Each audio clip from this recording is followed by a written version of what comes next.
We're live. Okay. All right. So this is not meant to be like a deep dive or anything today. I was just asked Aiden, hey, you want to talk about like, with everything we've been discussing, with it being our 250th anniversary, how do we stay optimistic? How do we stay patriotic? And I liked what Aiden said. So Aiden, let's just talk about what you said about Captain America. I like that point. So, Captain America is, a comic book character. Like, he's the most patriotic character, possibly the most patriotic character of all fiction. Granted, it is in the name, but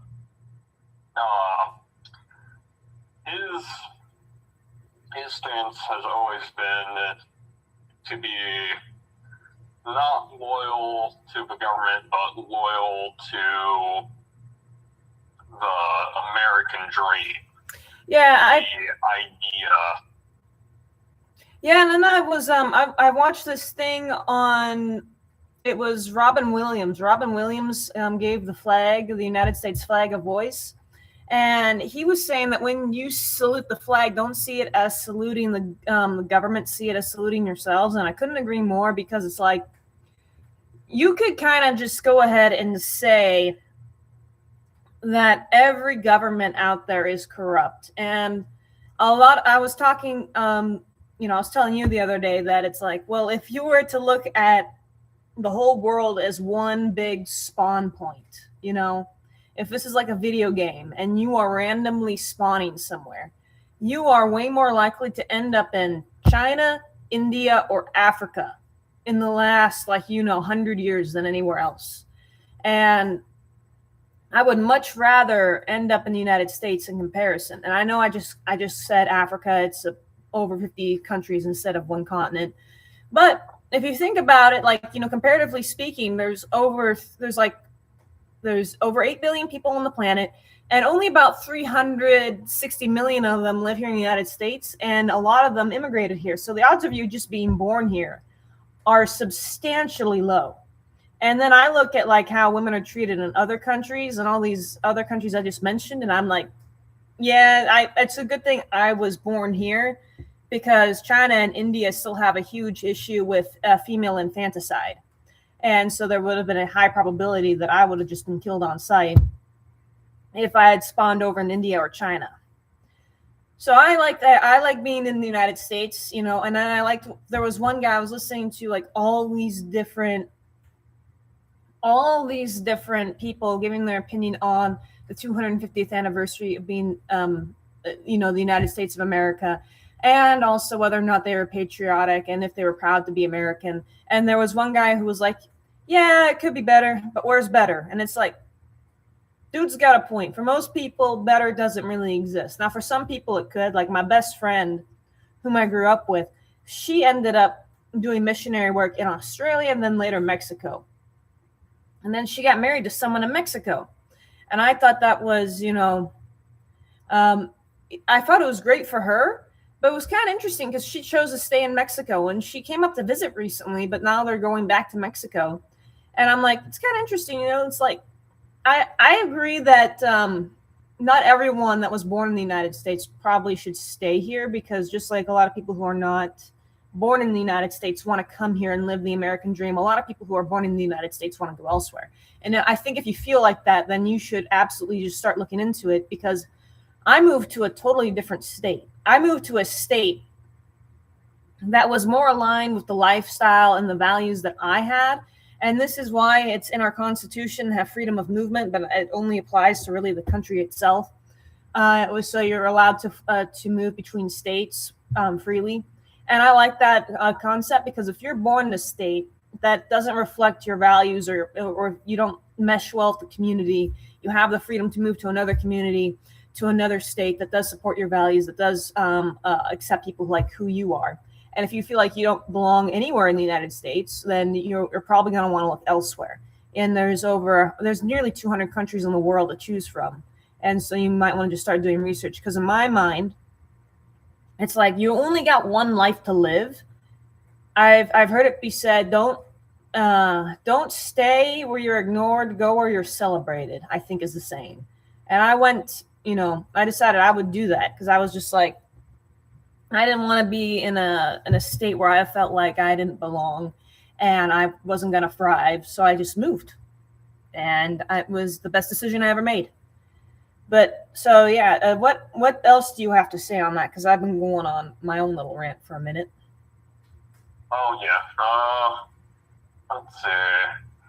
I guess going down the lines of like just how to keep optimistic about the country and just really our nation is the people. It's always been for the people, by the people.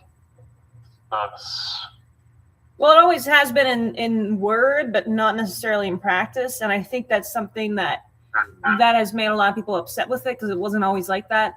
Now, granted, here's the way I see it. When you get married, you got to take your vows, right? And you might want to go ahead and fulfill your vows very on in the relationship.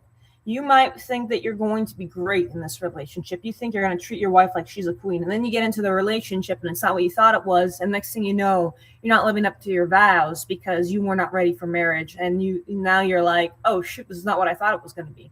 Well, now you got to go on this path of how am I going to change my lifestyle in order where I actually do live up to my vows. And then if your spouse is the same, they got to do the same. So it's like this push and pull between the people and the government. You might start out with good intentions. You might start out wanting it to be one way, and it's not that one way. You start, oftentimes that's how most projects work, is like you want to be at X, but you're starting at A. You know that your goal is X, but you're starting all the way up the alphabet at A. And so it's going to be a long, arduous process to get to X, but that's the direction you're heading. You're not at X. That's the way I've always seen it. When it comes to the United States, like you want to get to X, but you're not necessarily at X yet. We might be at T right now. I have no idea. But I think ultimately, it's my personal opinion, based off of what I know about international relationships, based off of the people I've talked to from other countries, based off of what I've read in history, most countries, most empires were very brutal, and they left for the most part, they did more harm than good if you look at history. And the only reason why I think most empires are justified in their actions is because if they didn't conquer this area, another empire probably would have. So it's not.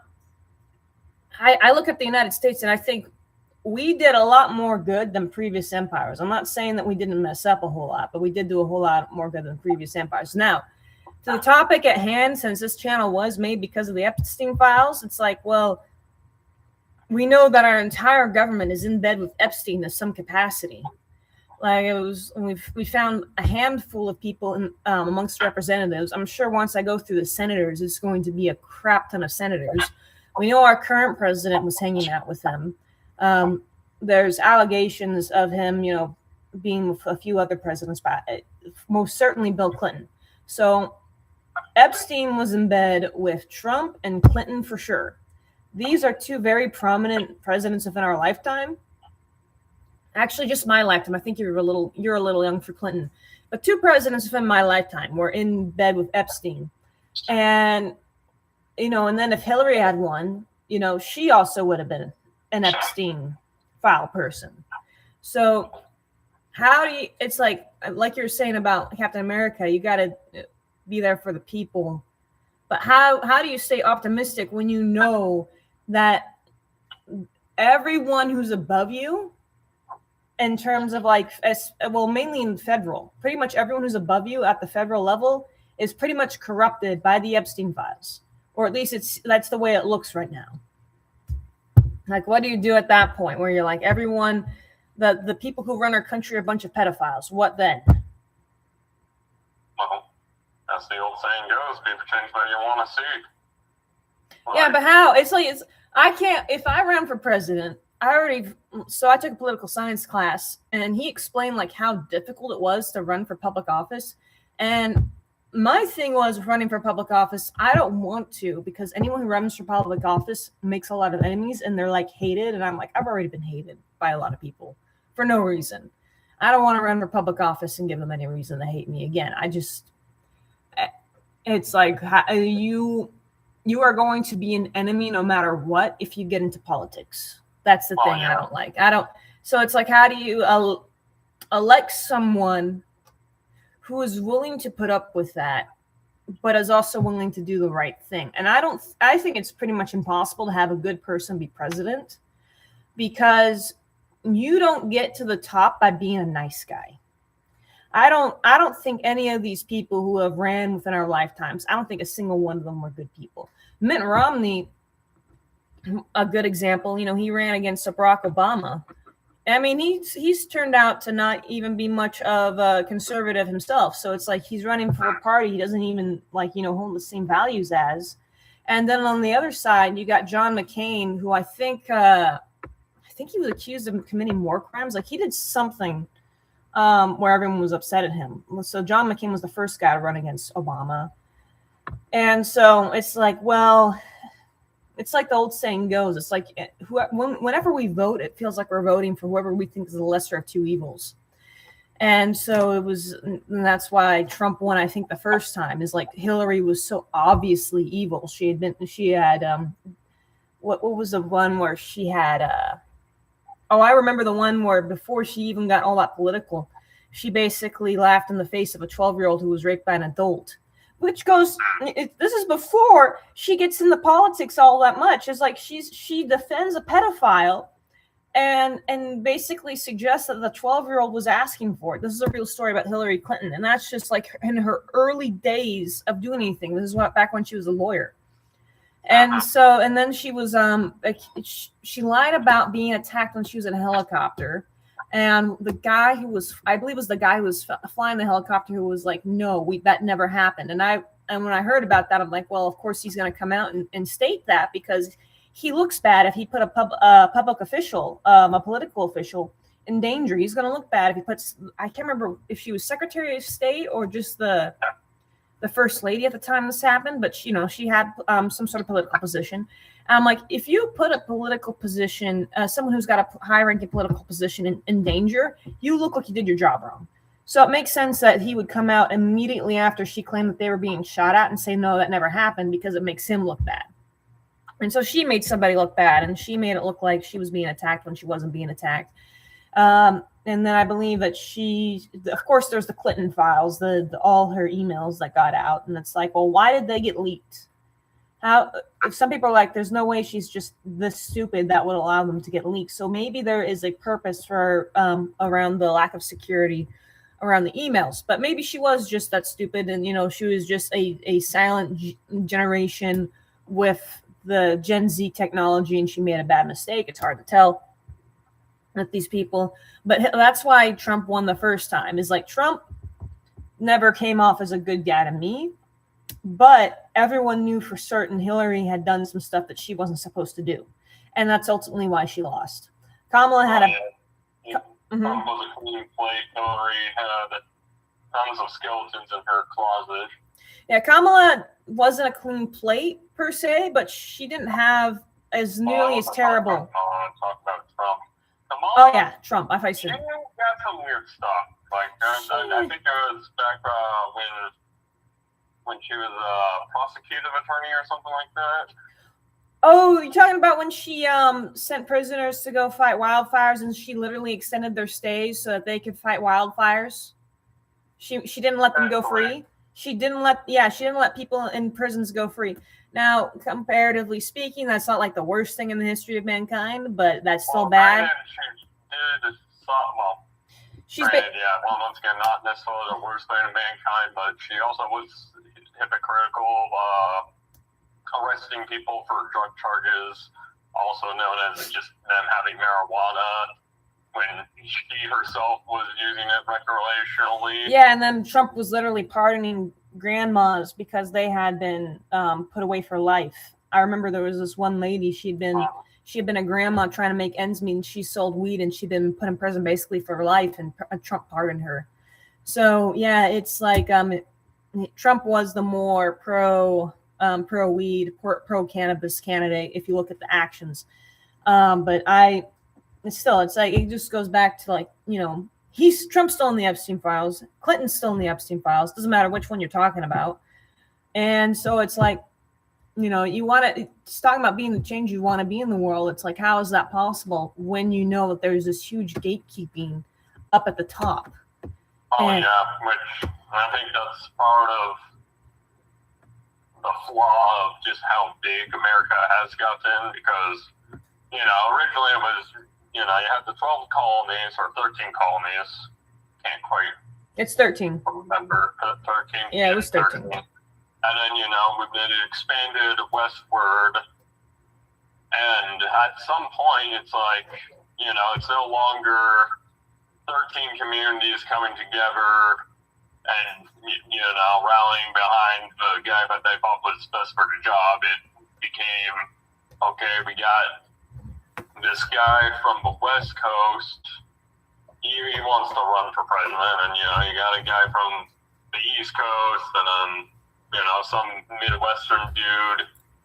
Granted, it hasn't happened as far as my knowledge of, but, you can have somebody up from Hawaii.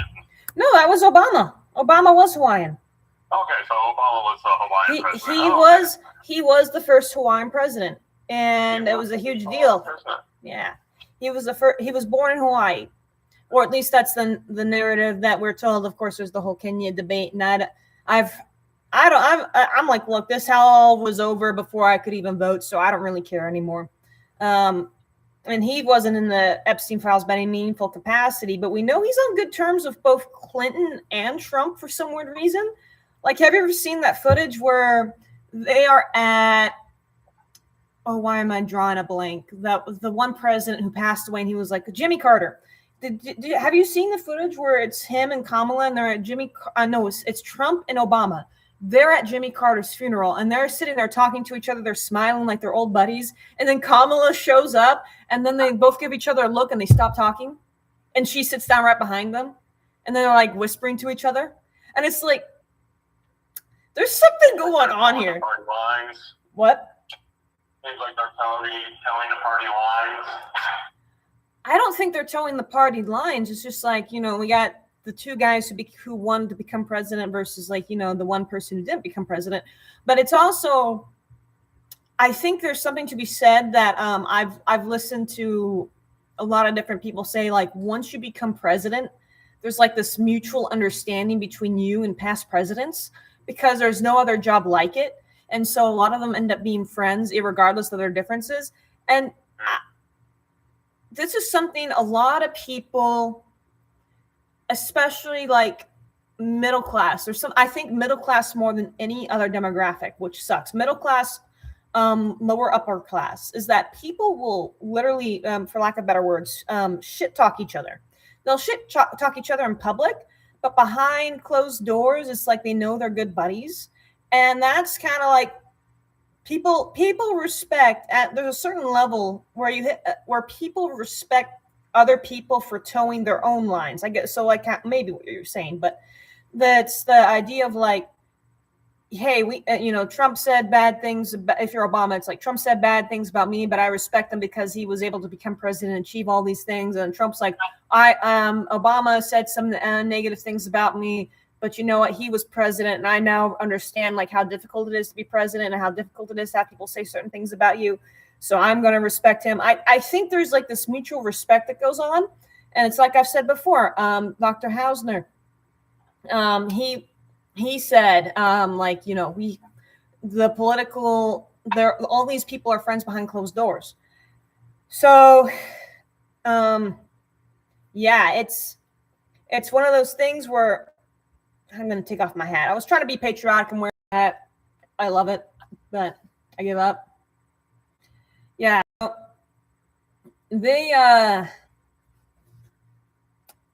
We got lots of people who pretend to be enemies when really they're not, because a lot of people understand that words are just words.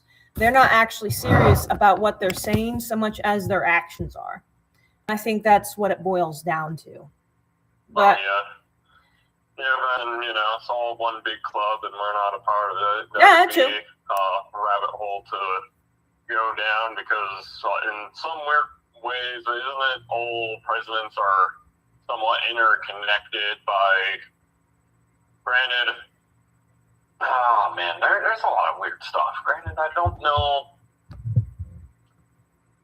I know that there is like America doesn't have royalty, but I know that there are royal bloodlines in a way, like just due to the family tree being really big, and so some politicians are descendants of Washington, some politicians are related to another founding father in a way, or have some political tie from another obscure relative. So all the presidents, the exception of one, and I think it was Buchanan. It wasn't Obama. That was the crazy thing. Everyone thought Obama wasn't one of them, but all the presidents, with the exception of, I believe it was Buchanan, are related to this one guy. Now, I'm not too sure if that's true for Trump and Biden. I think it's actually true for Biden because I think his lineage was already proven.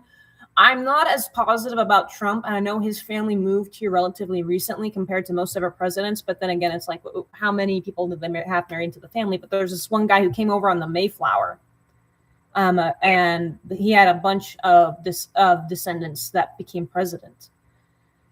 And so, yeah, most of them are related. Most of them are distant cousins of each other. And of course, we all know about the Roosevelts, but what's even crazier is that there was like a cousin pair who also became president. I forget which one, but I'll look it up. But of course, then you got the Adams, you got the Bushes. I can't remember if there was anyone else who was like closely related. Let me see.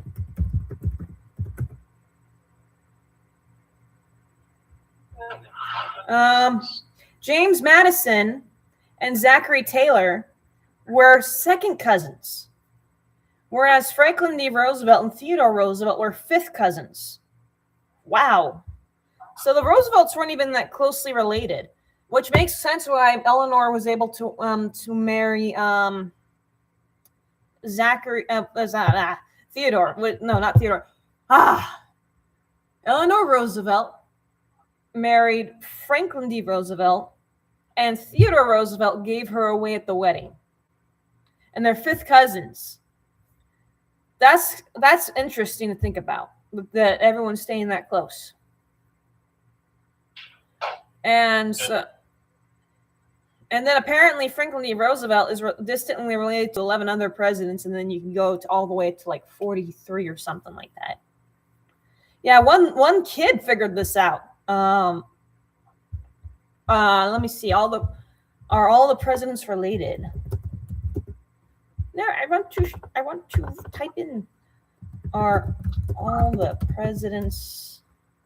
There we go. Second one to come up. I know it's going to tell me.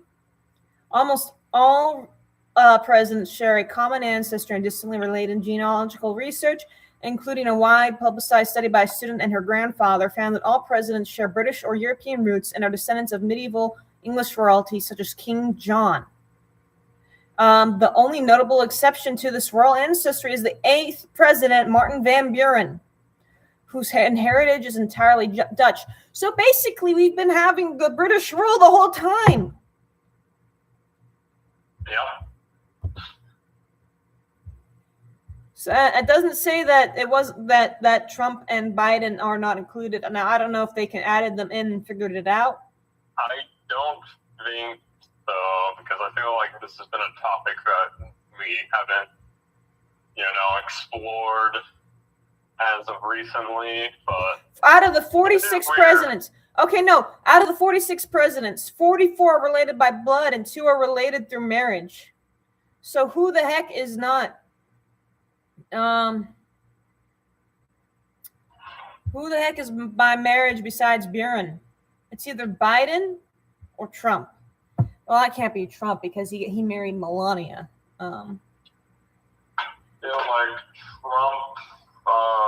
Trump's he's of Irish descendants, but there is something weird about him. I don't remember if we ever went through the theory, but I know that there was a TikTok theory that roughly stated that that there's this book that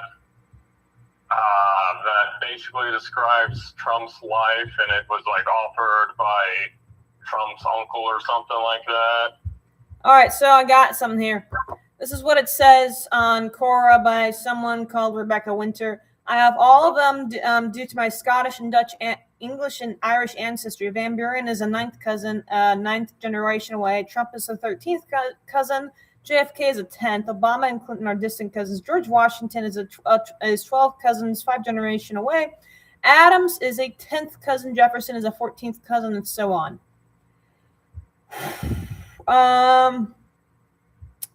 And history have. Okay, this is something a little bit about RH blood, and I don't want to go into it right now because I'm just looking to see who's related. But it looks like even it looks like it's Biden who's related by marriage, judging by what I'm not reading. It's not that unusual because it's something about going back far enough. It's like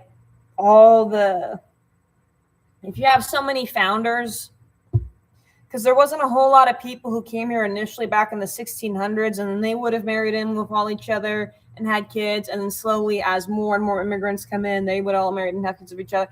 But it does make me nervous about getting married and having kids myself, because even though it's like, yeah, maybe this person is my 12th cousin, I would prefer to have the ancestry branch off so far back you can't even find it, which is why I'm kind of interested in like just dating and getting married to someone who wasn't born in this country, because I don't want to have anyone even remotely close to me, especially given what I know about genetics and genetic abnormalities in the Anglican gene pool, the Caucasian Anglican gene pool. And so I don't want to have to worry about those problems. Okay, so Donald Trump is 8th cousin to William McKinley, 3 times removed, 9th cousin to James Polk, 5 times removed, and 10th cousin to James Monroe, 4 times removed. Before that, you are amazed to consider that Barack Obama is 3rd cousin to James Madison, 9 times removed, 4th cousin to Lyndon Johnson, 3 times removed, 7th cousin to Harry Truman, 3 times removed, 8th cousin to Jimmy Carter, twice removed, and 10th cousin to Gerald Ford, once removed. And both the Bushes once and twice removed separately, respectively. So basically, Biden is like one that's actually related by marriage, it looks like. Like Biden's like not, I'm not seeing anything about Biden, but it looks like he is not related by ancestry, which is interesting. I did not realize that, but it makes sense that Trump is. So we've only really had maybe 2, because I'm still not 100% positive based off of these results, but it's confirmed that Trump definitely is. Some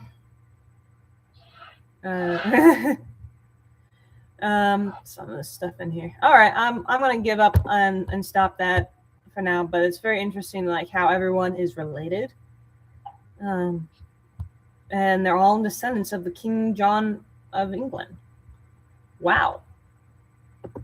So leadership does run in the blood, and this is why that caste systems back in the day is like who was a part of the leadership, who wasn't, and then who was a part of the ruling class, and now the ruling class is still around. I feel like it's kind of like when all the British had all, it was, so the current British monarchy is of German descent, and at one point they had family members ruling literally all of Europe, and then all the cousins were marrying each other, which is really insane to think about. But everyone was just like the same ruling class. I don't know. It's weird. The whole thing is just weird, and it's weirded me out, and I don't know where to go off on that other than it's weird to think about. But now we all know we're related by the Epstein files. And you know what? I'm actually going to see like how many times Barack Obama pops up in the Epstein files again, because I know he doesn't pop up as much as Trump or Clinton, but I know he does pop up. Although what capacity, I'm not positive. But I do want to know, because I wonder if he's done. Wonder if he's It's weird to think that he's so close to like he seems to be buddies with Clinton and Trump. And so it's like, what are the odds he's not? Well, pops up. I think he could just be guilty by association, where, what am I trying to say? So, let's say that Epstein is like, think of it as like a pyramid scheme, So you have Epstein at the top, and then beneath that you have Trump and the Clintons, and then you throw Obama at a step just below that. Mm-hmm. And then we just got to figure out, okay, so how much partying did Obama do with Trump and Clinton without, being associated with Epstein? So it's like, there's still a chance that he did effed up stuff, but it's like, there's no, like, it's a harder record to find because, what we have is, we just have Epstein's side date, and we know that he was the host. So Barack Obama pops up 759 times in the Epstein files. But the interesting thing, and that's if I spell his name correctly. I'm sure he pops up more times if I spell it incorrectly. With that being said, I'm not seeing. It looks like it's mostly news articles. I don't know, but what's interesting is not to the extent of the Clintons, but have you heard of the trail of dead bodies the Obamas leave behind? I think I've heard a little bit about that. Like, apparently the chef who was a great swimmer was found dead in Barack Obama's pool, and there was a few others that died under mysterious circumstances.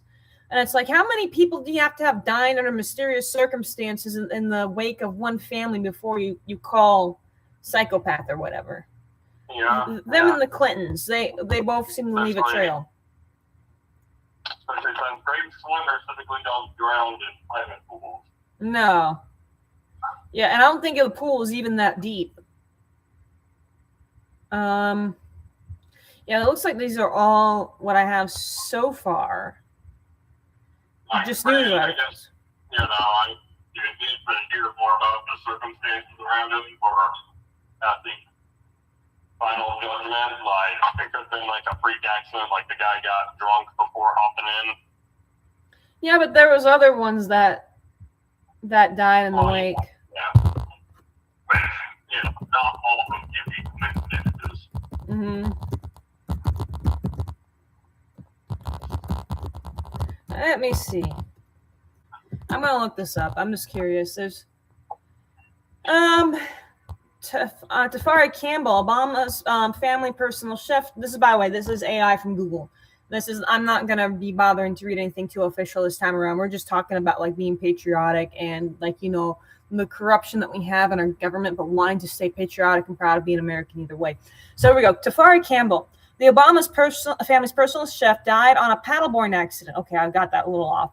On Martha's Vineyard on July 2023. Despite baseless online claims that his death was suspicious or tied to a tell-all book, an investigation by the Massachusetts State Police and the medical examiner officially ruled the death an accidental drowning. Fact-check coverage by Associated Press. Details on how these rumors are fabricated. Well, I don't know how much I trust that. Peggy Moore, the death of former Obama campaign worker Peggy Moore in a 2024 car crash also spawned unfounded internet conspiracies. These theories, which have been attempted to falsely link prominent Democrats of wrongdoing, were comprehensively debunked by news outlets like Newsweek. Obama death pool. WordPress.com. Is there one that's a little bit... Sometimes Wikipedia will have a list. I prefer Wikipedia because typically they'll leave at least some. Freddie. I remember Freddie.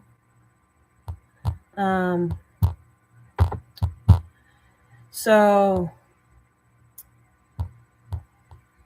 call Alex Preddy's killing a tragedy. Who was Preddy again?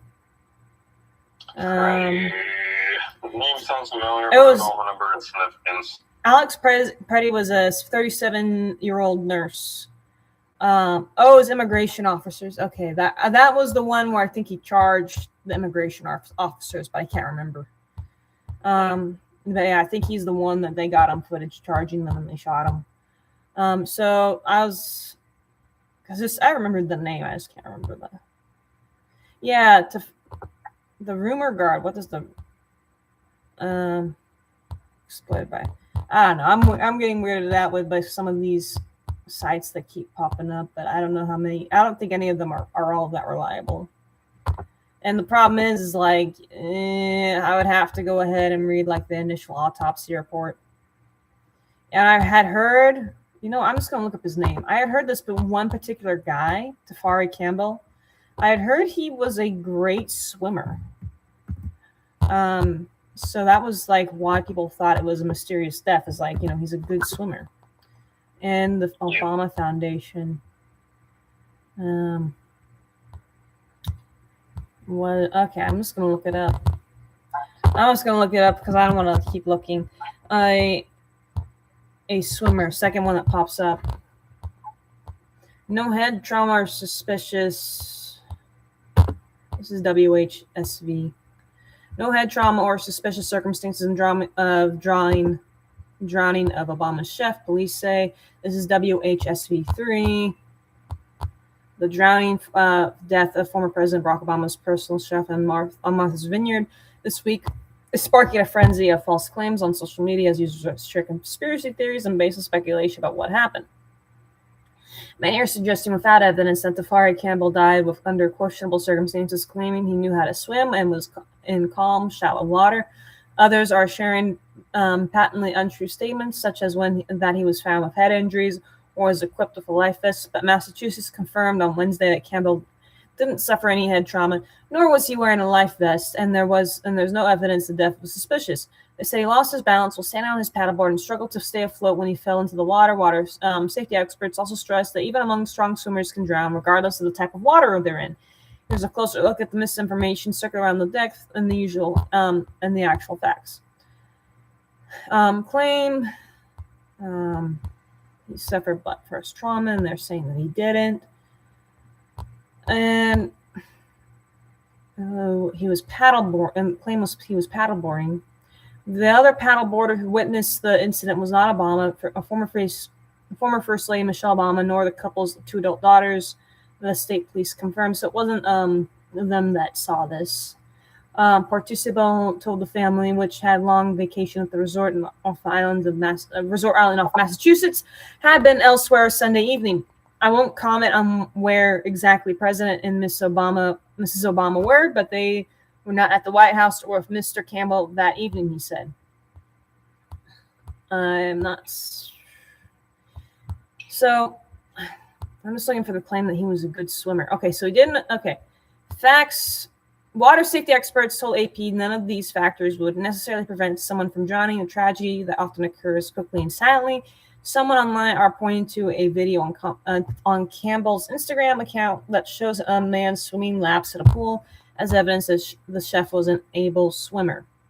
Although the level of Campbell's swimming abilities is unclear, Adam Kaczmarczyk, executive director of the National Drowning Prevention Alliance, said that even the best swimmers can and do drown. For example, they may suffer a medical emergency that prevents them from staying afloat, even while they have an object such as a paddleboard to hold on to, or they may find themselves in an environment they're not trained to handle, like tides or currents, especially if they overestimate their strength and stamina. Additionally, a pond is not necessarily safe just because it's smaller and less volatile than other bodies of water. Murky waters can obscure hazards beneath the surface, and safety equipment or assist are not always available nearby. What's more, Egerton Great Pond is not all that shallow, as some online have claimed. Campbell's body was found about 100 feet from shore at a depth of about 8 feet, according to state police. So it wasn't that shallow. Okay, it does average 3 to 4.3 feet, but he apparently made it to the deeper part. That's just the average. So yeah, it sounds. So I saw this thing where it was an Olympic swimmer passed out, and while she was swimming, and her trainer had to come get her. And she said that she thought that she was asleep and people were just trying to wake her up. And I'm like, wow, that's crazy that you were swimming 1 second ago. And the next thing you think you're sleeping when the reality was you almost died. There's a picture of that out there. Yeah, I'm gonna take a limb. I'm gonna go out on a limb here and say, like, considering how many people the Obamas have met and how many they're around and how many staff members I'm sure they have, a weird death here and there is not the most suspicious thing in the world. But then you got stories like the Clintons where you got the guy who hung himself and then shot himself in the chest with a shotgun. That's how he died. Yeah. I've heard. One important thing to think about is just kind of the narrative at the time. Because Obama, like, you know, he's a beloved president, but at the same time, like, he also has a lot of haters. So it takes just one greedy journalist to want to, you know, siphon views from the haters by, you know, playing into conspiracy theorists. Because what we'd also need to look at is, like, you know, the death of staff under other presidents, and then just see if Obama has the above average. Maybe, I don't know. He made some decisions I totally disagreed with, but I was a kid at the time. I look back and it's like my life did not get drastically different underneath it when he was president. So, I mean, maybe it's just a death by 1,000 cuts thing, though, where it's like it's not one president that makes a difference. It's a series of incompetent or bad presidents. I don't, you know, I still like some of the stuff Trump does. Didn't like any of the stuff Biden does. There was some stuff Obama did that I liked, but you know, it's like, you know, it's kind of like you look back. I was listening to this one guy, and he had like nothing to say throughout so many presidents, and I was listening. Then he got to Theodore Roosevelt, and he called him like an uber racist. I'm like, okay, I can't. I don't know what he said to make you think that, but he literally, during the Enola incident, he literally paid a lady who was the first black postmaster to keep her job, and he like shut down the mail in the area until she got her job back. And then he was the first guy to invite a black person to the White House, Booker T. Washington, and he got a lot of flack for doing both things. And so I'm like, you don't put your neck out on the line like that if you're an actual racist. So I don't believe you. I don't believe what you're saying is true. I don't think you did your research properly. Maybe you took something out of context. I give a gram of weight to words and a pound of weight to actions, because actions speak way louder than words, but most people are not willing to hear the actions. They just want to hear the words. Which Trump has always been somebody who's loose with his words. Oh, dang. Yeah. Oh, yeah. Yeah. Yeah, that's true. That's you can't understate that, man. Yeah.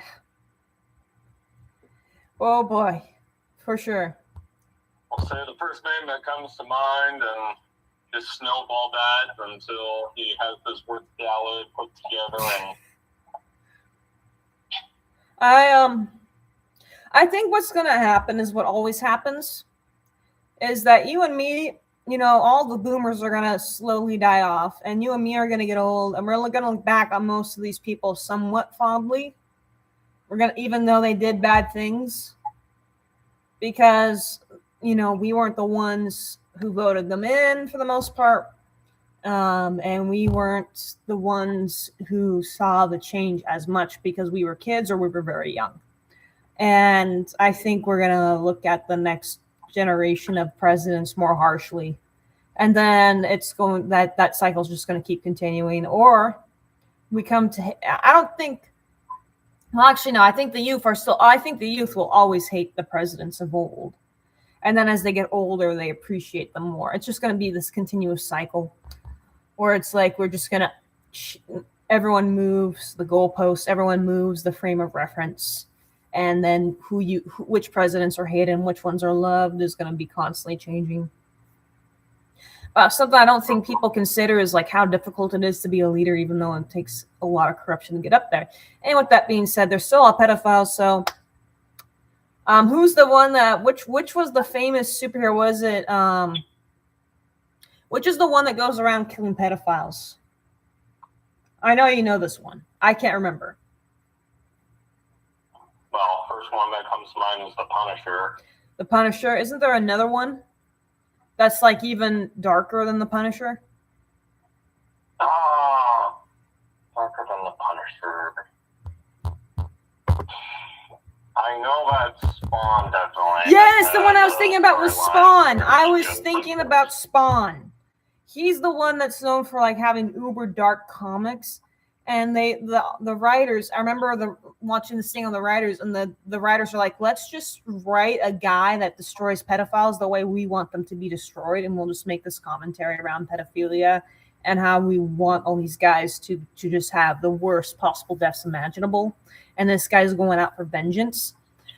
And so I liked that concept. Although I do think it gets a little bit too dark and gory, but I think it allows the human psyche to explore, certain parts. I'm not a gatekeeper when it comes to a lot of these things. I think you need to explore some of the darker parts of the human psyche to understand what you're capable of in terms of, like, not necessarily evil, but in terms of horrifying things. And I think that was part of the idea of like having the Spawn. So Spawn is an interesting character. I understand why he does what he does in the comics, but at the same time, I don't know if you need to necessarily take it that far, but maybe you do, because then that keeps people from wanting to do things like that. So we need to make Spawn and Punisher real in some sense. But it's like you can't. The problem is if it's like I feel like the government, if you kill one, the joke is like for the last 100 years or so that you make the vice president less likable than the current sitting president, so that no one wants to take out the current sitting president. And this was actually true for Theodore Roosevelt and William McKinley. Is like they didn't want the elites actually didn't want Theodore Roosevelt to be the president. I actually think it was the inverse at the time. At the time, I actually think now it was the inverse. Theodore was too much of a threat to their power. So what they did was they gave him the position of vice president and gave William McKinley, who would let the elites stay in power, they give him the position of the sitting president. This is actually all very well documented, where the billionaires of the day were like, we need to buy the president so that we can keep our wealth. And I'm wondering where we are sitting today in modern day history in comparison to that, because there is this huge conversation now. Elon Musk is now a trillionaire. Are we being overly passive with having him take up so much money and not pay the workers more? Or is it like, a problem of where it's like, he makes so much money that if he paid his workers more, like, that makes all of our jobs look like terrible in comparison. These other companies can't pay their workers more. I honestly don't know where we're standing at with this. Although Elon Musk, something that he does right is he does give the option to his employees to get stock in his companies. And then he's made more millionaires, I think, than any other person in the existence of mankind. So Elon Musk has made tons of millionaires because of his business dealings. However, here's the flip side to that. Most billionaires, if not all of them, like I know this is true for Bill Gates. I'm thinking of different Bills. This is true for Bill Gates. This is true for Elon Musk. I want to say this is true for Mark Zuckerberg and a few others that I can't remember off the top of my head. But a lot of them are becoming billionaires not because of the public trade, but rather they're becoming millionaires and trillionaires and billionaires because they signed contracts with the government. And the government, and it's like, wait a minute, that means our tax dollars are going to these guys to make their companies bigger and better. If that's the case, if I don't understand how the whole thing works, I do think it's made confusing deliberately. But if that's the case, it more or less means that our tax dollars are going to strengthen up their companies. And that to me isn't fair. I'm like, why? This is why I got really angry when the audit was done and then nothing happened. Is because it's like, well, if our tax dollars are being wasted on all these different projects, we could have that money back. Or at the very least, we could start paying off our debt, which is now getting to the point where we can barely pay off the bare minimum payments before we start getting charged extra or whatever it is. And so it's like, we don't have to necessarily be paying off this much debt. We don't necessarily have to be, paying this much in taxes.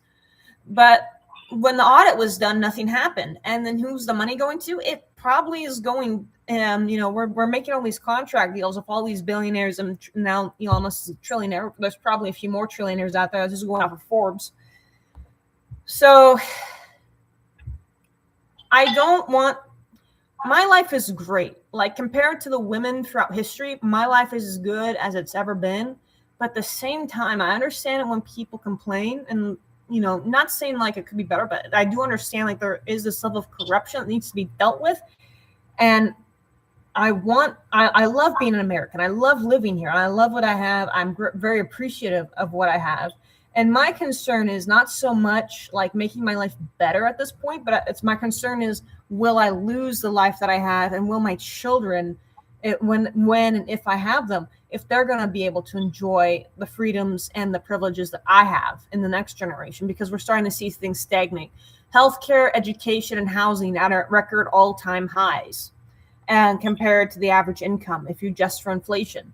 So we can't, it's the American dream was to have, I think Mike Eisenhower did a good job when he came out running for president. He promised a chicken in every pot and a car in every garage. It was this idea around wealth. You will be able to have meat, and you'll be able to have the luxury of a car. We don't really Trump would have been smart if he had ran on something like that. Like, it would be like a steak on every table and a Mercedes in every garage, but better. Like, not that, but everyone could afford a house. Like, you get the car, you have the house to begin with, you have the garage to start with. Every American gets a house.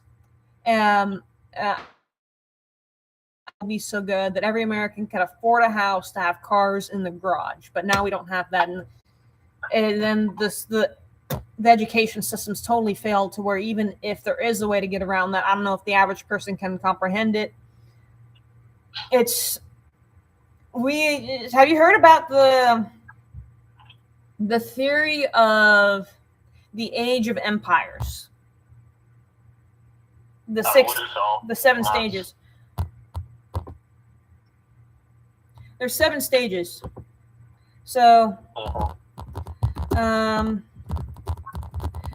don't know if America will have this happen, because we are so different than all previous empires, in the sense that we give territories. Like, let's say Guam or Puerto Rico wanted to become states, if the local populations wanted to become states.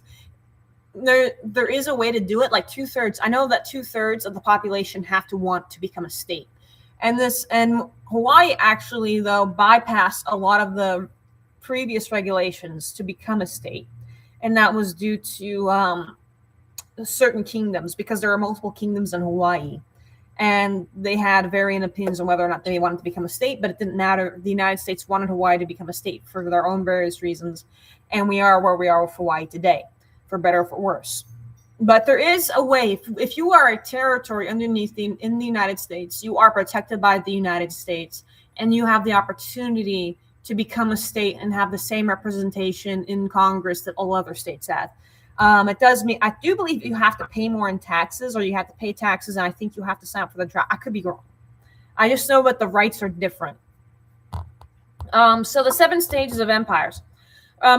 Refers to historical theory developed by British general and historian Sir John Beglerbeg in his famous 1976 essay, The Fate of Empires and the Search for Survival. He analyzed the life cycles of over a dozen major empires, concluding they last roughly 250 years and move through these exact phases.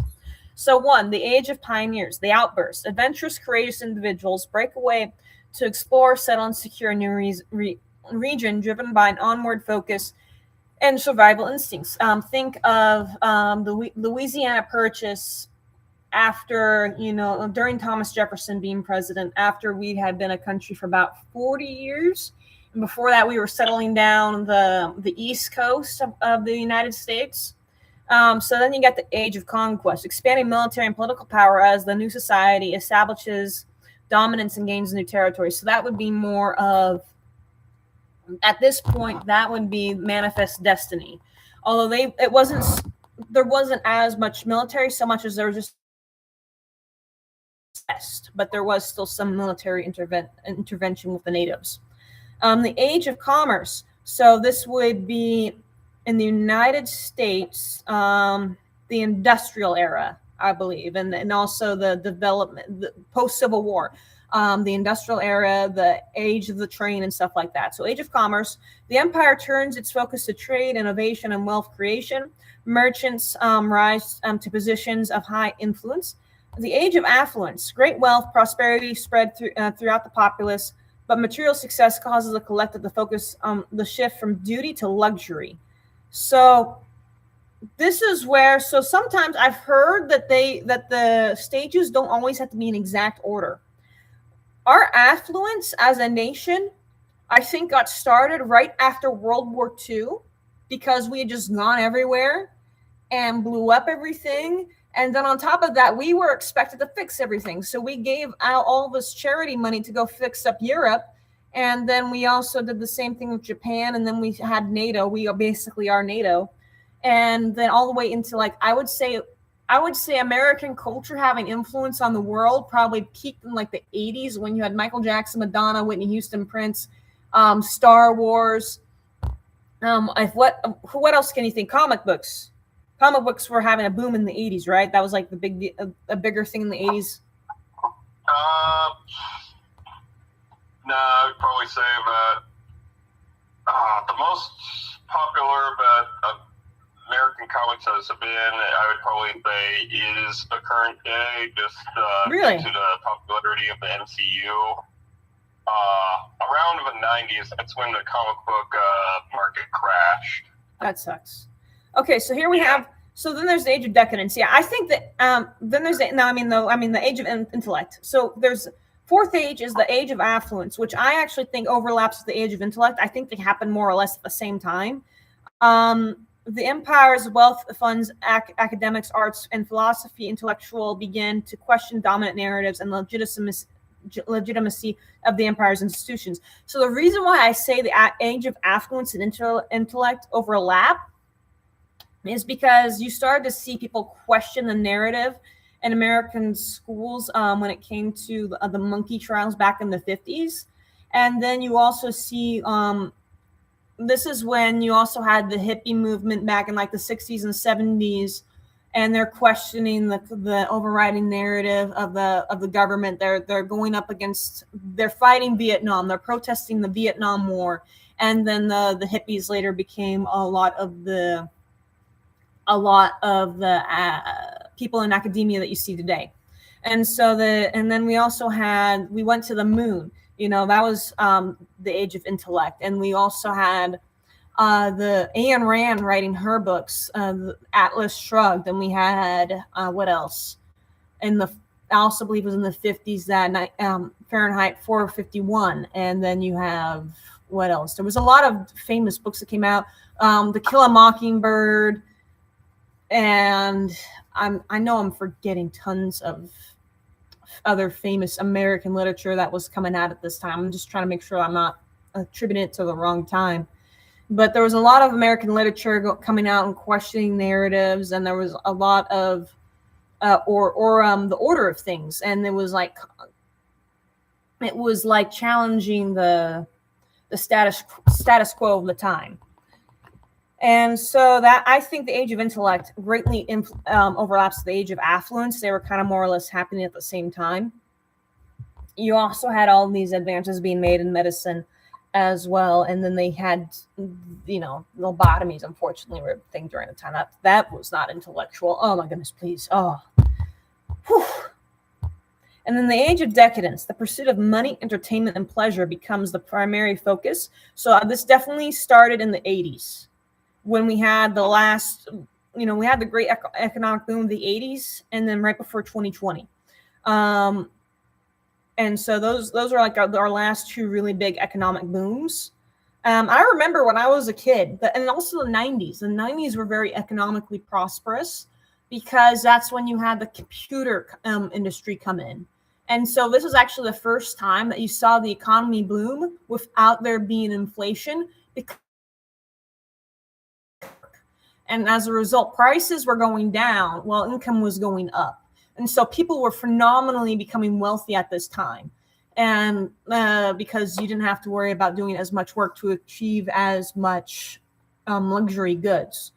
And that's it's like literally the only time in the history of economies that this has ever happened. So that the age of decadence probably started in the 80s and proceeded on to the 90s. And I remember being a little kid back in the early 2000s. It seemed like we were going to a baby shower, a bridal shower, a wedding, birthday parties every couple of days. Like it was just like this ever ongoing party. Everyone was having some sort of party at their house. I look back and I'm like, dang, we were having a blast back in the day. Sometimes we just throw a party for literally no reason. I remember we had ladybug party with my grandma. And so it was just like, we were having fun. And I look back and I'm like, dang, those parties must have cost several $100s, close to $1,000 in today's money. It's crazy to look back and realize how much wealth there was, how much disposable wealth there was. Like now luxury goods are still very cheap today, but like I said before, education, medical, housing. Now, medical, you can kind of actually get away with because there are laws in place to protect the average person, but you really need to know how the system works. Education, if you can qualify for FAFSA, you really don't have to worry about it, as long as you know what you're going in for, or if you get really good grades. So you can kind of also bypass education, but you can't get away with the housing. It's very hard to get housing nowadays, and I look around and I'm like, I love where I live right now. If I was to get a house that had everything that I wanted compared to like what I want and what I have now, it's going to cost me a huge fortune to get. And so for me, it's like I'm not even thinking about it. I'm not even thinking about buying a house right now because I'm like, I like where I live so much. It makes literally no sense for me to buy a house unless I really needed to move out for some reason. So the housing market is just absolutely abysmal. There have been laws that have been passed to try and fix that, but it's always a slow process. So the age of decadence is the focus. Citizens lose their sense of civic duty, become pessimistic, and rely heavily on the welfare state. And that's another thing that we're seeing. If you watch Caleb Hammer, and if you watch, his financial audit show, that is something that you see a lot of, is people are losing their sense of civic duty. They're very pessimistic about the economy and their abilities. And a lot of them are on welfare, even if they are not, they don't necessarily, if they're not necessarily eligible for welfare. And we see this also. They tried to roll back EBT. Some states now no longer allow you to buy junk food on EBT, which I think is the greatest idea in a long time, because nothing's going to set you back in life like eating junk food. Like there's been so many studies on like how it impacts your brain, especially developing brains. And there's pictures out. There's like literally women online who were showing off like their EBT haul, and it's all this junk food that they're going to be feeding their kids. And it's like, if that's what you're feeding your kids, it's going to be so hard for your kids to, one, focus in school, two, grow a healthy brain. They're missing all the nutrients that they need for their brain to grow properly.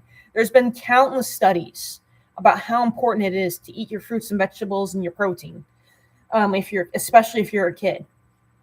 And then you got the age, so that the age of decadence is the sixth age, and then you got the age of decline and collapse. So society unravels to economic inequality, inflation, debt, and military overextension. The empire ultimately splinters and falls to external forces. Now, here's where I liked what Trump was doing in his first term. He was bringing our troops back home. He was the first president in nearly 40 years or over 40 years to not send the troops overseas, but rather just bring them back. He wasn't sending anyone over. He didn't succeed to do that this time around, although I was talking to someone the other day, and he thought it was actually a good idea that we sent troops to Iran. He was explaining, like, yeah, if they get a bomb, if they get a nuke, they will nuke us. They don't care if we nuke them back. I was like, dang.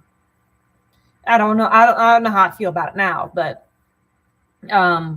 so I like the idea that we were bringing our troops back. And I like that he also put pressure on all these other countries that our troops were protecting to actually start paying us properly. Because if our troops are overprotecting you, we should be getting more in return than what we have been getting.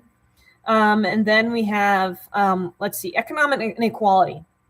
This is probably the most prevalent one, the most obvious one, because now Elon Musk, who wasn't even born in the United States to begin with, he is now a trillionaire. So that's going to make a lot of people super pessimistic if they see, all these trillionaires and billionaires getting more money. The 2020 shutdowns resulted in the biggest wealth transfer we have ever seen, because people were told to stay at home. They were told you can't work, you can't make money, whereas they had to spend money to survive. So they would go to Walmart, spend their money there, and then the Waltons, I think it's the Waltons, they got all this money because people were going to spend their money at Walmart. And then a lot of other billionaires were getting rich because of the shutdowns, and I'm sure they were also making deals with the government still. And then what we got, debt, inflation. Yeah, this is on par for where we're at now. We're right now, the age of decadence and the age of decline and collapse are overlapping right now, it seems to be. And I don't want to be pessimistic. I really don't. But it's like, if you see the signs in front of you, if you know that you're being run by pedophiles, I love living here in the United States. I'm proud to be an American. I'm proud that, my brother is serving in the military, and that, we've kicked butt and we've saved butt and we've done all these cool things. We sent people to the moon.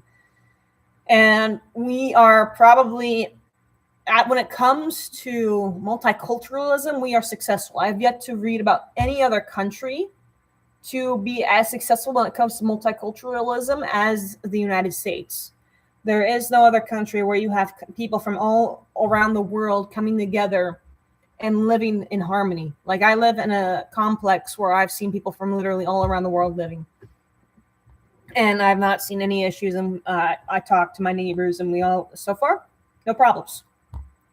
Like, nothing major that I'm concerned about.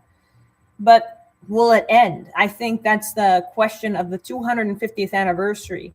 Now that we're looking at the 7 stages of empires, because he's saying they last roughly 250 years. We just hit 250.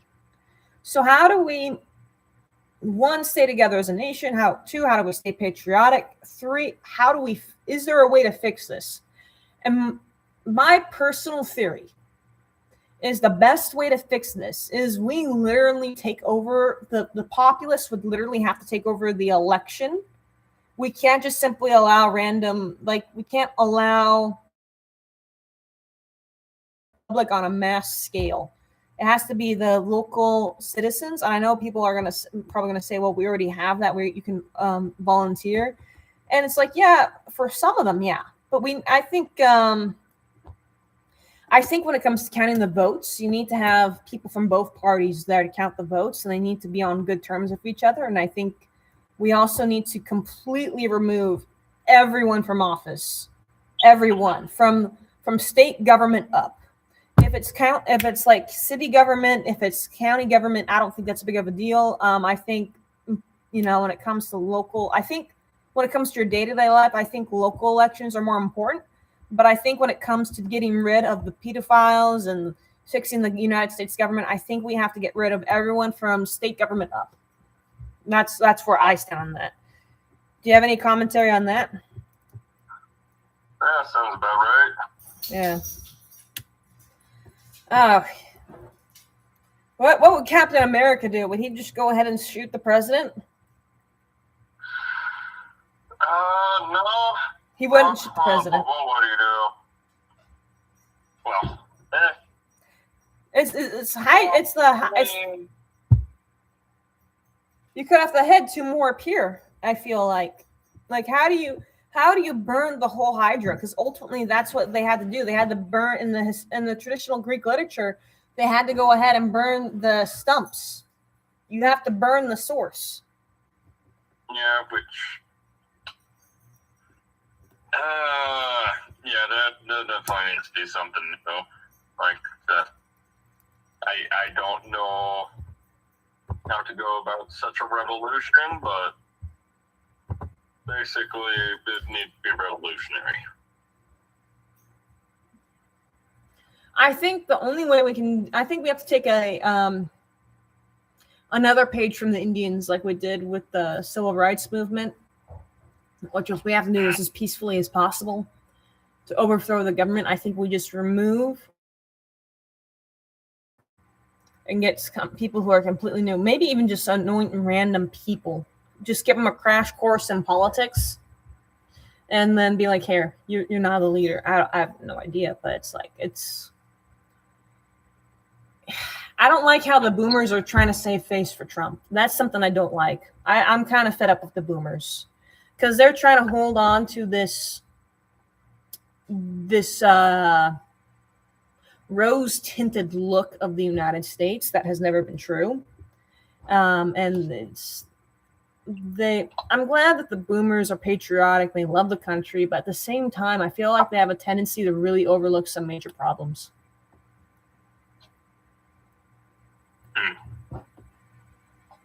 And so if we could just, I want there to be a United States. And, I don't want to see us, it's like united we stand, divided we fall, e pluribus unum, out of many one. And Gen Z, I've heard that Gen Z is going to be like the generation, our generation is going to be the one that makes or breaks this country. Yeah. So. That is true.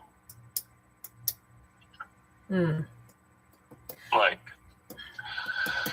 after the boomers, the millennials, and Gen X, after they roll over, it'll be us taking up and bringing us into the future. I think it was shown that like Gen Z was more patriotic than the previous two generations, Gen X and millennials. Based off of my experience, that's true. I don't think Gen Z.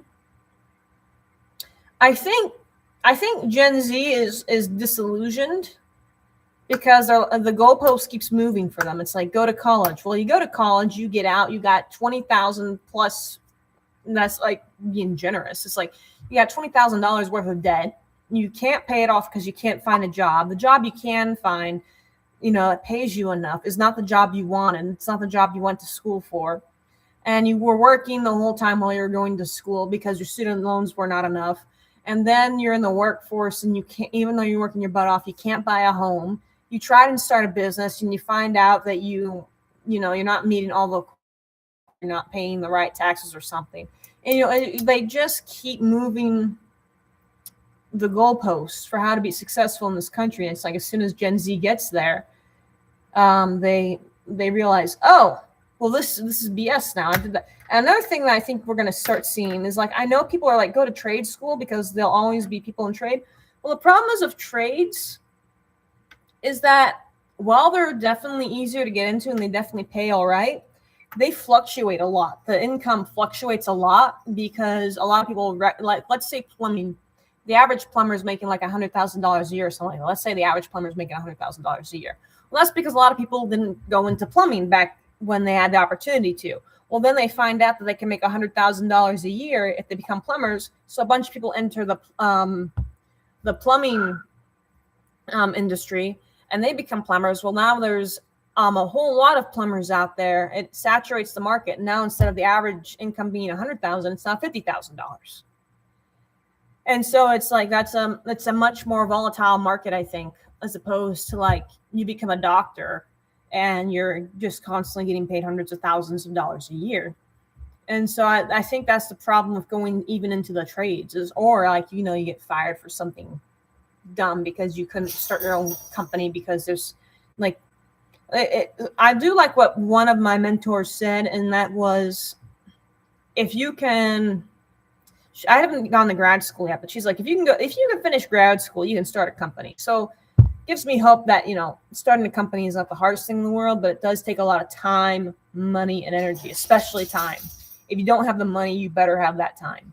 So I feel like our generation feels a little stuck, and I don't think our generation necessarily hates our country. I think they hate the lot they've been given, because we are not. It's not like the boomers, where the boomers start out riding bikes down the street, scraping their knees whenever they fall down, and they don't have social media telling them how terrible the world is. And then they have the 50s, which were a pretty nice time. Mom's at home cooking brownies and having a chicken dinner, where dad's out at work, and you just go to school, come home, mess around. There's not a whole lot of homework. You're not expected to do calculus to graduate or whatever. I don't think back in the 50s you had no calculus in order to graduate high school. Well, that didn't start until the 60s, I want to say. Yeah, with the moon. Yeah, I think it was the 60s and 70s they required you to start knowing really advanced math. And then they slowly got rid of home ec, which was way more useful for most people than any other class. And then they slowly phased that out, because they're like, they'll just learn it on their own or whatever. No, home ec is the most useful stuff you will ever learn in your life, because you're going to use it on your day-to-day basis. And they don't do that anymore. So I don't think Gen Z necessarily hates this country as much as they hate their circumstances. Like, they don't see a way out, because the way out that the boomers had was a lot more straightforward than it is for our generation. I got fired twice and had multiple jobs before I had the job that I have now, which pays for me to have the lifestyle that I have now. And I still work insanely hard, and it's not like I got something that's within my degrees. I do like my job, though. That's the nice thing about it, is like I have a good boss, and I like the tasks that I have to do. And for the most part, it's a really nice job. But it's like, in comparison, I've heard that apparently, like, back in the days, like, people would just sign up. Some people would get paid the same day they worked, and they had enough money to pay rent or their mortgage or whatever, and they could pay for, like, their chicken dinner or whatever. So it just seems like I don't eat meat a whole lot either, because meat is expensive. Like, one of the ways I save on money is I don't eat meat on a regular basis. Now I do eat out. The last time I ate out was because I had to do some cleaning, because one of my dogs got sick, but I just didn't want to have to bother with making food as well as cleaning up all the mess. But it's like, I feel like, yeah, the goalposts just have been shifted all over the place for Gen Z, and Gen Z is kind of like confused, because we got rid of the dinner table, where everyone would sit down at the dinner table after everyone went to school and came back from work. And it's not like the women even had to make dinner for everyone to sit down at the dinner table. They just had to warm up a pre-made meal that they bought from their local grocery store.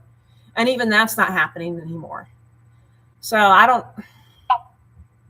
know. What's your theory on why Gen Z seems to be disillusioned? Because that's like, do you think that they are unpatriotic, or do you feel like it is more along the lines of what I just said? Probably more in lines at what you just said, even though if I had to add anything, I'd probably say it's also just social media, the constant battle between right and left, like... Probably the male and female too, right? Because I feel like that is skyrocketed.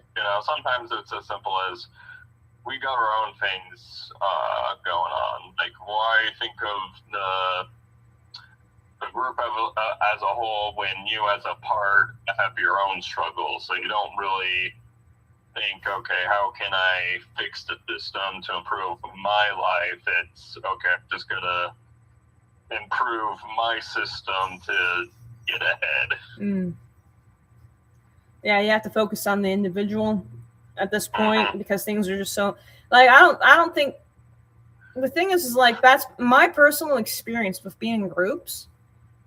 Is like when I left I would eventually come to this conclusion when I was in a group. I'm like, I'm doing, I'm like, 20% of the force in this group, but I'm doing like 40-50% of the power. I think I would be better off if I was just working for myself instead of with this group. And pretty much every time I separated myself from a group where I was doing the bulk of the work, I did better. Like I was doing a lot better the moment I separated myself from the group, where I'm just like, dang, I don't have to worry about hauling everyone else's part of the deal. I'm just doing it on my own. Now there have been times where it's like, I didn't always know what was going on, and I was part of them. I wasn't always hauling my part, and so that's why I don't always like leave the groups. But it depends on if it's the same group or if it's a different group. Because if I'm in a group and one day I'm hauling 50 out of 5 people, 50% out of 5 people, and then other days I'm only hauling 10% out of 5 people, then it's like, well, at least I know that we're taking our turns, pulling our own weight. Where if I'm in a group and I feel like I'm pulling 50% all the time compared to everyone else, it's like, well, why am I here? And I do feel like we have lost the ability to do proper teamwork. But maybe, I don't know, maybe that was just always a problem, because we are a very capitalistic country, and part of capitalism is the idea that you the individual have the capability to produce something, bring it to the table, and then you get paid for your goods and services. I don't know. It's so I know we both listen to Zaffy. Do you think he would get behind this idea of completely replacing the ruling class without violence? I don't know if he's thought all that much about it. I don't know. Okay, more zeroed in on getting rid of the pedophile, not so much the revolution of it all. Well, I think the only way to get rid of the pedophiles is to like oust the ones in power, and then the other ones are going to see that we ousted the ones in power and freak out. I don't think it would be that hard to get someone to replace them. We just have to run background checks and find someone who's actually crazy enough to be willing to take on these positions of power. But I think we would need to have an insanely large group be ready to take over the voting polls. And I think he's got a bigger platform. So if somehow we could proposition this to him, but he doesn't really answer back because he's got so many people emailing him.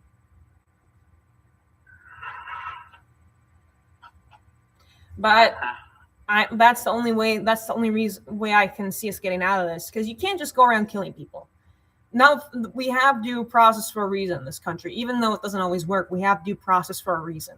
And like, if you go around being judge, jury, and executioner, that typically doesn't go well. And so then you could end up killing an innocent person in the crossfires, which at this point, I think you just need to go through the Epstein files and you'll find some stuff that doesn't necessarily prove, like, that gives you enough ground to shoot somebody. But I don't know, maybe we just pray to Jesus and maybe he'll rain down fire from heaven and take care of it. Maybe. I don't know. But, well, I don't want to lose the country. I just want to lose the people who are horrible. Yeah. The problem is like, the elites know the consequences. We still teach the French Revolution in the history books, and so... Yeah, but the French did revolt, and now look at where they're at now. It's like they... Well, yeah, basically it's the elites regained power afterwards. Yeah, well, the average French person, like, if you were born in France, you don't have... I think you have less privileges than the immigrants coming in. I think the immigrants get more social services on average, even if you have the same income as the immigrants come in. And so the French are getting taxed to death in order to pay for all these immigrants that are coming in, and then the immigrants are going around causing problems and not assimilating. So they revolted, and then they tried to be good people, and they failed. Although there was a whole lot going on in between, where you had Napoleon take over for a while, then they reinstated the king, and I forget where it went from there. But the French the French had the right idea, but I think it's like they didn't have like the Constitution the way we did. Now Thomas Jefferson did go over there and try to help them write up documentation so that they too could be free. But I feel like when it comes to the French, they had the right idea, but they didn't have the right ingredients. So imagine you want to cook chicken pot pie, but you don't have chicken. Yeah. I feel like that's the case. I feel like they were missing key ingredients to make this work. And they also don't have the right to bear arms. I think that's also a component. I think the reason why the United States has always done well comparative to the rest of the world is because we are allowed to carry our own arms and defend ourselves. I know a lot of people don't necessarily understand that, but I do think there is something to be said that if you have the right to defend yourself, that changes the mentality of citizens and the government. Because it's like, well, at any given time, if I mess up, if I do the wrong thing, there is a chance that someone will shoot me.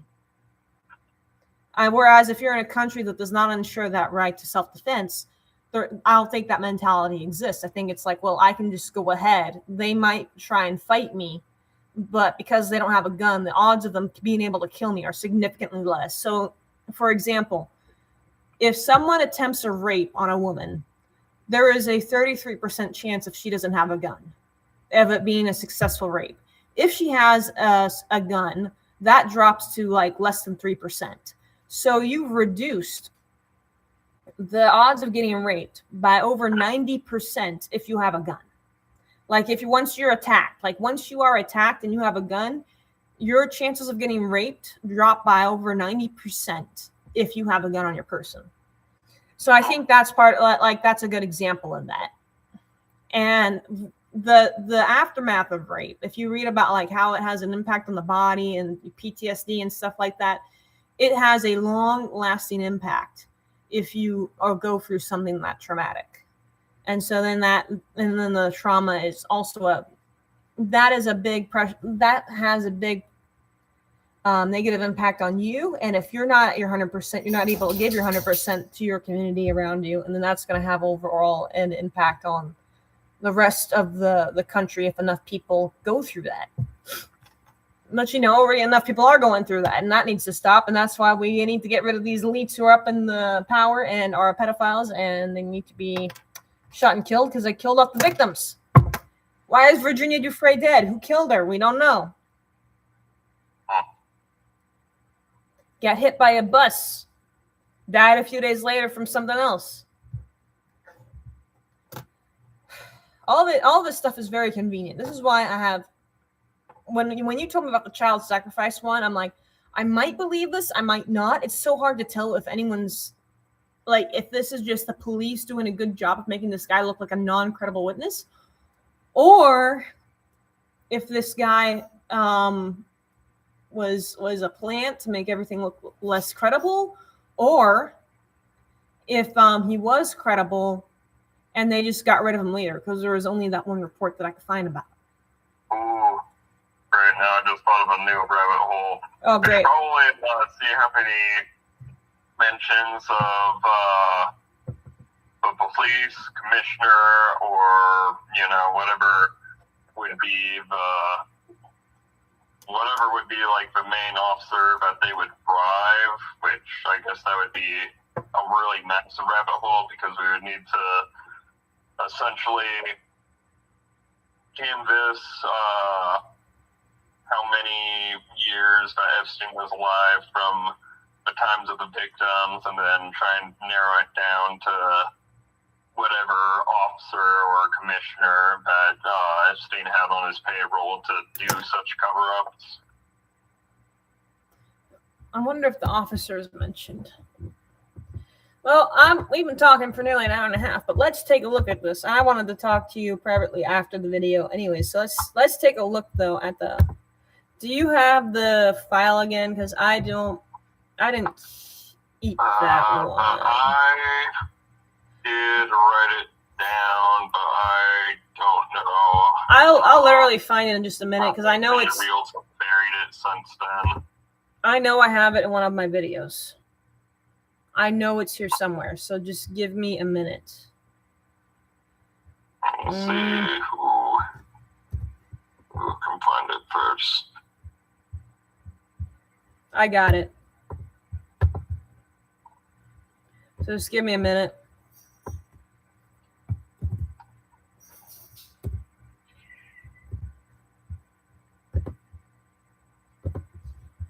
So here we go. Let's see if the officer... All right, here we go. I don't know if his name's in here. I don't remember seeing any names beyond Bush. So I'm going to look up officer.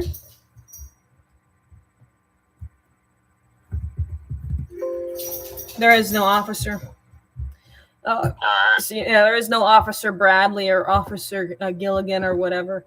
I can't find anything that indicates, which probably is intentional. They probably redacted. They probably redacted it. Yeah, here's the file. I already got it. I already have it open. The same one you gave me before. And there is... Bro, the office, the desk, the fax, the cell phone for the New York FBI squad C-20 is out. It's all redacted. I'm not seeing any sort of indication beyond that. That would give me any indication of who it would be, FBI squad, back in what year.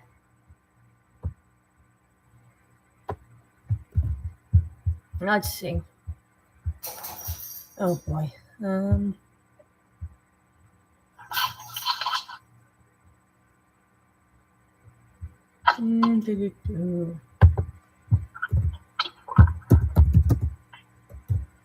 20, oh, what year was this? In 2019.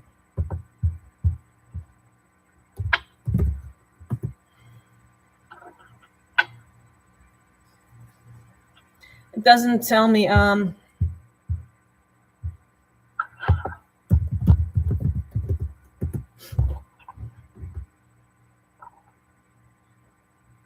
it's not telling me who the members were. Oh, wait. Few key members of the squad.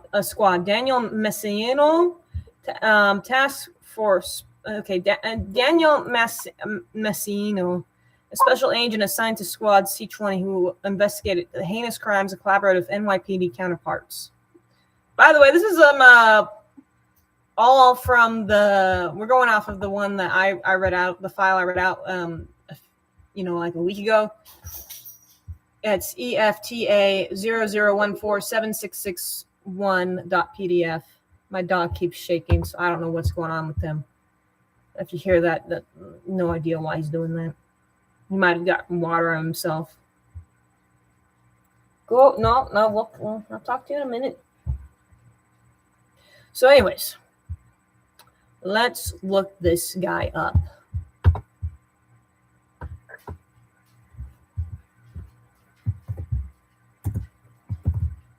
No, not that one. What's his name again?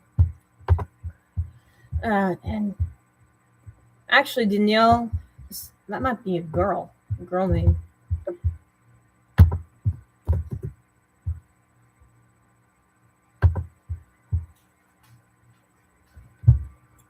You know what? It is a girl.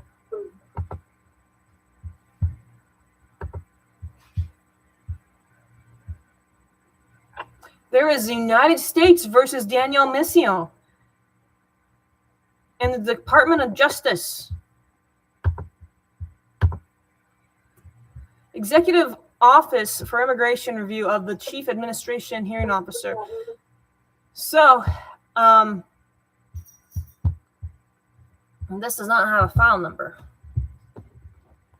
Order of Default Judgment. This case arises again under the Immigration and Nationality Act as amended, 8 U.S.C. and 132.4c. The U.S. Department of Homeland Security, Immigration, and Customs Enforcement complainant or ICE filed a complaint with the Office of the Chief Administrative Hearing Officer on April 29, 2020. ICE alleged that respondent Daniel Messiano committed 2 violations of 1324C when she forged, counterfeited, altered, or falsely made a Form I-9 and used provided. Okay, so basically an I-9 form.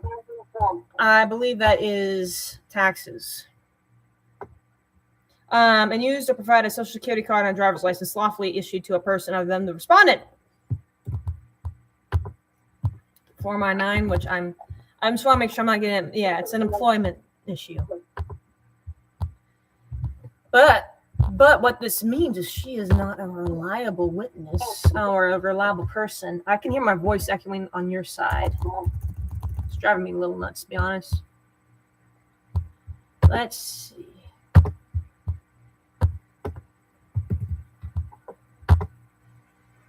We could probably make an episode on her.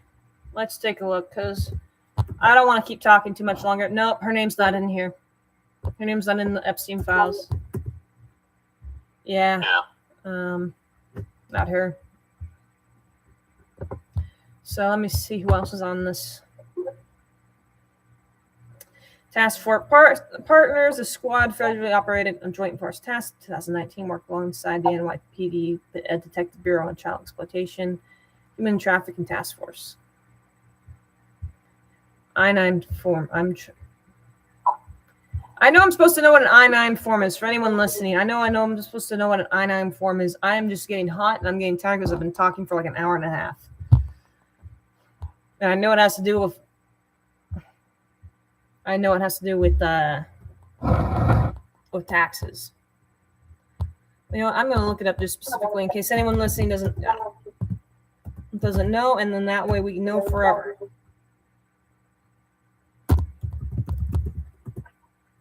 It's a mandatory U.S. government document used by employers to verify an employee's identity and legal authorization to work in the United States. Both U.S. citizens and non-citizens must complete it, and employers are required to keep it on file. And then you get your W-2s whenever it comes to file taxes.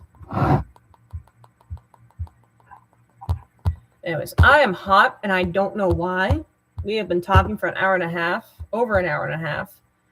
So I think we're going to stop now. Anyways, talk to y'all later. All right. Bye. Stay optimistic, stay patriotic. Yep. There was no viewers on that